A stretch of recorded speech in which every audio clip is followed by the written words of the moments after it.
Sound check, nafasi safi tucheze, vipaji vyetu vyote. What's crack everybody, show boy Savage YD ni presenter wako katika kipindi chetu cha sound check.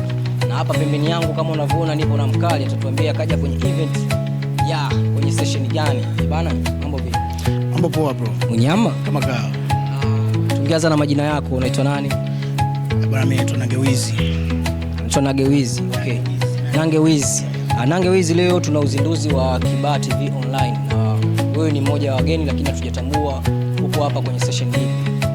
Tunaomba utambue kwamba umekuja kwenye session hii either ya usanii, waigizaji au vipi? Mimi ni msanii. Anasema ni msanii. Okay. Leo tuna uzinduzi wa Kibaha TV online. Na wewe ni moja ya wasanii. Na wasanii muziki wao unategemea media kwa ajili ya kupush na kusupport kazi zao. Wewe kwako Kibaha TV online kufunguliwa ni fursa aina gani? Bwana, nashukuru sana kuniuliza swali hilo kwa sababu ni swali zuri sana na ni kubwa sana. Mimi niseme kwamba bwana, Kibaha TV ni fursa kubwa sana ambayo imekuja kwetu na imekuja nyumbani. So kwa mimi binafsi ama kwa mimi pekee ni jambo ambalo naliona mbali sana sana.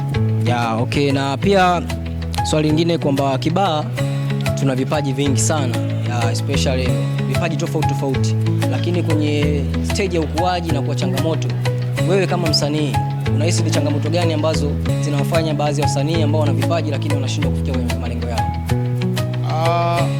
Baadhi ya changamoto naweza nikasema kwamba kutokana na maisha ambayo tunayo, vipato vyetu ama utafutaji wetu, hiyo ni sababu kubwa sana kwenye upande wetu wa kukua kimuziki. Okay, leo upo kwenye performance, si ndio?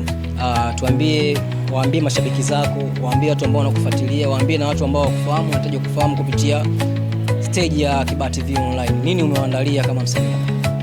Bwana, leo nimewaandalia jambo kubwa sana, nimewaandalia burudani kubwa sana.